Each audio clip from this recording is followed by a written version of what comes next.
সকালটা শুরু হলো মেঘলা আকাশ দিয়ে। দেখো নিচে নেমেছি, কোথায় জল এসে গেছে। এত বৃষ্টি হচ্ছে যে জল কিন্তু উপরে চলে আসতেছে। আরও বৃষ্টি হলে দেখা যায় আরও উপরে চলে আসবে।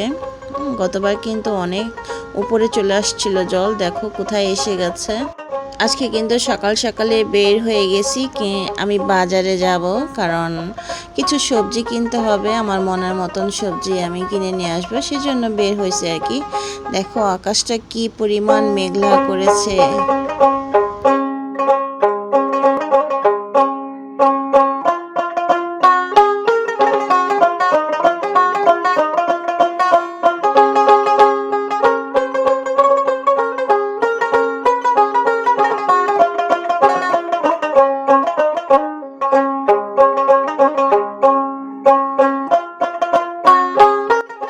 এই রাস্তাটা তো তোমরা সবাই চেনোই, এর আগে অনেকবার শেয়ার করেছি, তো আজকেও শেয়ার করলাম।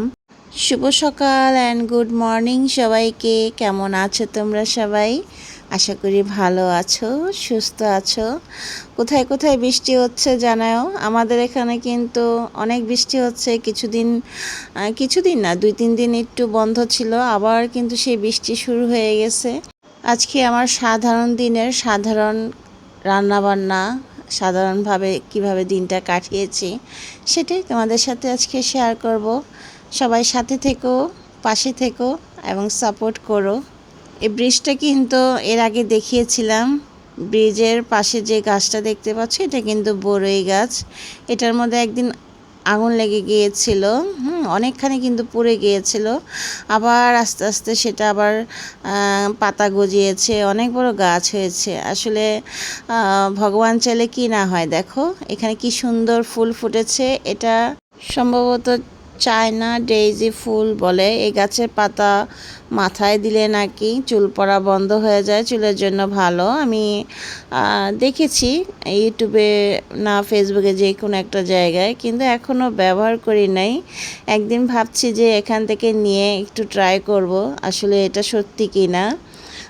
এই যে দেখো এই রাস্তাটা কত সুন্দর, তাই না? আমার কাছে কিন্তু ভীষণ ভালো লাগে। দিনের বেলা দেখতে কত সুন্দর, তাই না? কিন্তু রাতের বেলা খুবই ভয় লাগে, জানো। এখানে যত লাইট ছিল সবগুলা ফিউজ। এগুলা সিটি কর্পোরেশন থেকে এখনও ঠিক করছে না। প্রায় 7-8 মাস হয়ে গেছে এই অবস্থায় পড়ে আছে। রাতের বেলা আসলে চলাফেরা করতে গেলে অনেক ভয় লাগে, যেহেতু এখানে গাছ আছে, ছিনতাই হওয়ার সম্ভাবনাই বেশি। আমি বাজারে চলে আসছি, এসে দেখি হাঁসগুলা দেখে কি ভাল লাগতেছিল, তো ভাবলাম একটু ভিডিও করি। এই যে দেখো এখানে সকাল 10টা বা 11টা পর্যন্ত এই বাজারটা থাকে, তারপর উঠে যায়। তো এখান থেকে বাজার করেছি আজকে। তো কি কি কিনেছি বাসায় গিয়ে তোমাদের সাথে শেয়ার করব।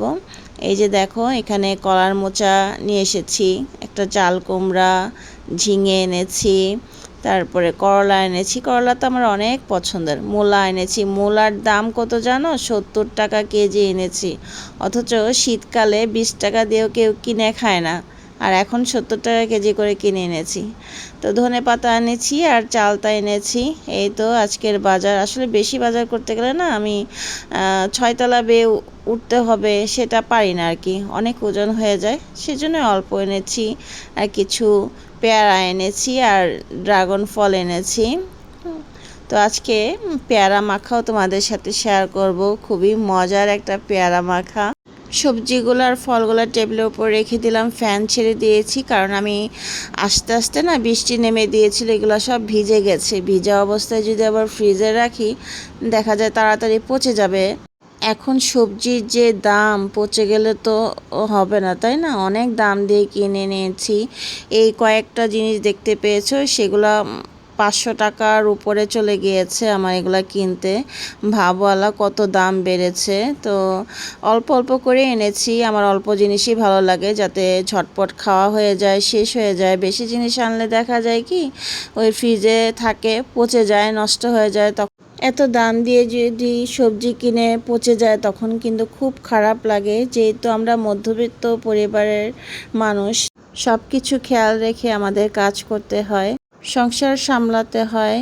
মাঝে মাঝে যদি আমরা একটু বেখেয়ালি হয়ে যাই, দেখা যায় তখন অনেক কিছুই কিন্তু নষ্ট হয়ে যায় বা ময়লা হয়ে যায়। যাই হোক, সংসারে অনেক কিছুই আছে ছোটোখাটো ব্যাপার, তো সবসময় তো দেখা যায় সব কিছু খেয়াল রাখা সম্ভব হয়ে ওঠে না। তারপরেও চেষ্টা করি সব কিছু মেনটেন করার যতটুকু সম্ভব হয় আর কি। আমার যেহেতু কাজে সাহায্য করার কোনো লোক নেই, তাই সংসারের সমস্ত কাজই আমাকে একা হাতে করতে হয়, সব কিছু সামলাতে হয়। তো মাঝে মাঝে হিমশিম খেয়ে যাই যে কোনটা রেখে কোনটা করব, কোনটা আগে করব, এটা আসলে মাথায় ধরে না, মাথায় কাজ করে না। এতে করে কিন্তু অনেক সময় ভুল হয়ে যায়, আবার সিদ্ধান্ত ভুল নিয়ে ফেলি। মাঝে মাঝে ভুল সিদ্ধান্ত নেওয়ার কারণে কিন্তু অনেক কিছুই আমি শিখেছি, কারণ ভুল থেকেই তো মানুষ শিখে, তাই না? তো যেহেতু এত বছর সংসার করেছি, ভুল করতে করতেই এসেছি এবং শিখেছি। এটাই আমার বেলায় না, এটা সবার বেলায়। সবাই তার সব কিছু মার বাসা থেকে শিখে আসে না, তো সংসার করতে করতেই আমরা শিখি। বাবার বাড়িতে যখন ছিলাম তখন তো ইচ্ছে হলে কাজ করেছি, ইচ্ছে না হলে করি নাই। আর এত কাজ তো আর করা হয় নাই। মাঝে মাঝে দেখা যায় টুকটাক রান্না বান্না, যেমন ডিম ভাজি, ভাত রান্না করা, ডাল রান্না করা, অতটুকুই পারতাম। আর ঘর গোছানোর কাজ করতাম। তো বিয়ের পর তো দেখা যায় একটা মেয়ের উপরে পুরো সংসারের দায়িত্বটা এসে পড়ে। তখন বিয়ের আগে তো মা যখন কাজের কথা বলতো তখন তো বলতাম যে না, পারবো না। কিন্তু এখন পারবো না বলে কোনো শব্দ নাই। এখন না পারলে পরে করো, কিন্তু কাজটা তোমাকেই করতে হবে। আমরা এমন একটা চাকরিতে জয়েন করেছি, সেখানে শরীর খারাপ থাকুক আর মন খারাপ থাকুক, যাই থাকুক না কেন, এই ডিউটি থেকে কিন্তু তোমার কোনো মুক্তি নেই। যতদিন বেঁচে থাকবে তোমার ডিউটি পালন করেই যেতে হবে। এ এক কঠিন ডিউটি আমাদের উপর এসে পড়ে, যেটা আমরা চাইলেও ছেড়ে যেতে পারি না। যাই হোক, অনেক কথা বললাম তোমাদের সাথে। তো সেদিন যে শাকগুলা কেটে রেখেছিলাম সেটা আজকে রান্না করতেছি। এই শাক না আমি এর আগে কখনো খাই নাই, এই ফার্স্ট টাইম খাবো। রান্নাও করি নাই কখনো। বরের ইচ্ছে হয়েছে এই শাক খাবে, তো নিয়ে এসেছিলো, সেটাই রান্না করলাম। সেদিন তো দুর্ভাগ্যবশত রান্না করতে পারি নাই, তো আজকে রান্না করলাম আর কি। খেতে কিন্তু ভালোই লেগেছে। আমার কাছে মনে হয়েছে এটা শুটকি দিয়ে রানলে হয়তো আরও বেশি মজা হতো, কারণ প্রথমবার তো তেমন একটা বুঝতে পারি নাই। তো খারাপ লাগে নাই, রসুন দিয়ে রান্না করেছি। তো এই তো আমার শাক রান্না কিন্তু হয়ে গেছে, অনেকগুলো হয়ে গেছে। দুজন মানুষ তো আসলে খেয়ে শেষ করতে পারবো না, আর ছেলে তো এগুলো খায়ই না।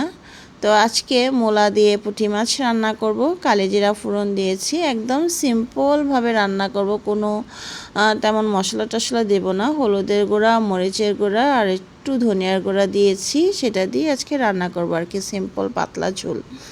মাঝে মাঝে দেখা যায় কি গরমের মধ্যে পাতলা ঝোলটাই খেতে বেশি ভালো লাগে। আর ছেলে বাসায় থাকলে তো তোমরা সবাই জানো মাংস বেশি রান্না হয়। ছেলের জন্য কিন্তু রাতের বেলা মাংস রান্না করেছিলাম সেদিন, সেটাই রয়ে গেছে, সেটাও খাবে। তো আমাদের জন্য আর কি এই মাছ রান্না করতেছি। ছেলে তো মাছ টাছ একদমই খায় না। আজকালকার ছেলে মেয়েরা আসলে মাছ একদমই খেতে চায় না। ওদের মাংস হলে দেখা যায় ওদের খাওয়া হয়ে যায়, আর মাংসের প্রতি আকর্ষণটাও বেশি থাকে ওদের। দেখা যায় অনেক রকমের আইটেম রান্না করা যায়, লোভনীয় খাবার, সেটাই ওরা পছন্দ করে। তো এই ধরনের খাবার তো যারা আমরা আছি পুরনো দিনের মানুষ, তারাই পছন্দ করি। ভবিষ্যতে হয়তো এই রান্নাগুলো একদমই হবে না, উঠে যাবে। তো এই তো আমার রান্না বান্না কিন্তু হয়ে গেছে। তো রান্না শেষ করে না কিছুক্ষণ শুয়েছিলাম। আজকে ঘরের কাজ তেমন করি নাই। তো পেয়ারাগুলা এনেছিলাম যে, সেটা অনেকক্ষণ আগেই কেটে রেখেছিলাম, সেজন্য কালারটা কিন্তু একটু কালচে কালচে হয়ে গেছে। এখানে কিছু বিট লবণ দিয়েছি, মরিচের গুঁড়া দিয়েছি, আর একটু চিনি দিয়েছি, চাট মশলা দিয়েছি, আর একটু সরষের তেল, আর দেখতে পেয়েছো তেঁতুল দিয়েছি। এটা দিয়ে ভালো করে মেখে নেব। এখানে যদি মরিচ পুড়ে তারপরে মাখা যেত না, আরও বেশি মজা হতো। কিন্তু কারেন্টের চুলায় মরিচ পোড়াটা একটু রিস্ক মনে হলো, তাই আর পুড়লাম না। তোমরা চাইলে এখানে চিলি ফ্লেক্স বা কাঁচামরিচও দিতে পারো, যার যেরকম পছন্দ সেটা দিয়ে বানাতে পারো। আর এই ভর্তাটা পাকা পেয়ারা কাঁচা পেয়ারা দুটা দিয়েই ভালো লাগে। তো আমার কাছে পাকা পেয়ারা দিয়ে বেশি ভালো লাগে। তো এখানে একটু লেবুর রসও দেব। তো টক টক ঝাল ঝাল মিষ্টি এই ভর্তাটা খেতে অসাধারণ হয় লেবু দেওয়ার কারণে। এর টেস্টটা আরও দ্বিগুণ বেড়ে যায়। তোমরা চাইলে পেয়ারা মাখাটা একবার ট্রাই করে দেখতে পারো, ভীষণ মজা হয়। আর যদি ট্রাই করো তাহলে অবশ্যই জানাও কেমন হয়েছে। আমি কিন্তু ভাগে তেমন একটা পাই নাই, সব খেয়ে ফেলছে, এত মজা হয়েছে। এই তো আমার পেয়ারা ভর্তা বা পেয়ারা মাখা খুবই লোভনীয় হয়েছে। তো যাই হোক, এতদিন তো ঘরের কাজ অনেক করেছি, এখন আর তেমন ঘরের কাজ করতে আসলে ইচ্ছে করতেছিল না, ভালো লাগতেছিল না। তো ছেলে বলল যে চলো একটু ছাদে যাই। তো এটা রাতের বেলা ছাদে এসেছি, দেখো কি সুন্দর চাঁদ উঠেছে। হ্যাঁ, চাঁদ দেখতে না আমার ভীষণ ভালো লাগে। যদি মন খারাপ থাকে বা শরীর খারাপ থাকে, তখন যদি দেখা ছাদে উঠে একটু বসে থাকা যায়, খুব ভালো লাগে। কিন্তু ছেলে না থাকলে আসলে আমি ছাদে উঠি না, কারণ একা একা ছাদে উঠতে আমার আবার ভয় লাগে। ছেলে থাকলে দেখা যায় প্রতিদিনই ছাদে ওঠা হয়, খুব ভালো লাগে আর কি। তো এই তো রাতের দৃশ্য কেমন লেগেছে চাঁদ জানায়ও। ছাদে উঠে না আমি প্লেন যেতে দেখেছি, অনেক দিন পর দেখলাম এই প্লেন যেতে, কারণ ছাদে ওঠা হয় না। আগের বাসায় ছাদে উঠতাম, সবসময় দেখতাম প্লেন যেত। এই যে দেখো, বুঝতে পারছো কিনা জানি না, টিপ টিপ করে লাইট জ্বলতেছে, ওইটা প্লেন যাচ্ছে। অনেকক্ষণ তাকিয়েছিলাম, খুব ভালো লাগতেছিল। আর ছাদে ঠান্ডা ঠান্ডা বাতাসও বইতেছিল, খুব ভালো লাগতেছিল। তো অনেকক্ষণ বসেছিলাম, বসে থাকার পর তারপরে নিচে চলে গিয়েছি। তো আজকে আমার এই সাধারণ দিনের ব্লগটা তোমাদের কাছে কেমন লেগেছে একটু জানায়ও। তো আজ এই পর্যন্তই, আবারও দেখা হবে নতুন কোনো ভিডিওতে। সবাই ভালো থাকো।